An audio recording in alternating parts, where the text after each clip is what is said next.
இன்னைக்கு வந்து அண்ணாமலை வந்து அவர் வந்து பிஜேபில இருந்து வெளியே வந்த உடனே திராவிட சப்போர்ட்ஸ், திராவிட ஸ்டாக்ஸ் அவங்க நிறைய என்ன சொல்றாங்க அப்படின்னா, பிஜேபி முடிஞ்சு போச்சு, பிஜேபி மக்கள்லாம் வெளியே வந்துட்டாங்க. அதாவது என்ன விஷயம் தெரியுங்களா, முக்கியமா பாரத திருநாட்டுல வந்து தமிழ்நாட்டுக்கு தமிழுக்கு வந்து நரேந்திர மோடி ஐயாவை விட அதிகமா பண்ணக்கூடிய ஆட்கள் இன்னைக்கு வரைக்கும் யாரும் இருந்தது கிடையாது.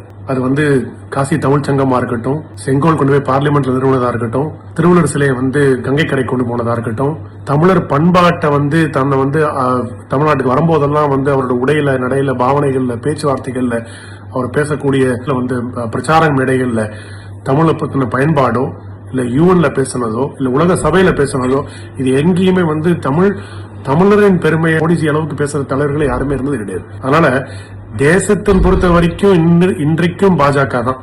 அதாவது வந்து இன்னைக்கு வந்து அண்ணாமலையை சப்போர்ட் பண்ணி நிறைய பேர் போறாங்க, சப்போர்ட் பண்ணி போறோம் அப்படின்னு தமிழ்நாட்டில் இருந்தா கூட தமிழகத்திற்கு அண்ணாமலை போன தலைவர்கள் தேவைதான். ஆனா தேசத்துக்கு நரேந்திர மோடி ஐயா மட்டும்தான். அதுல மாற்றம் இல்லைங்க.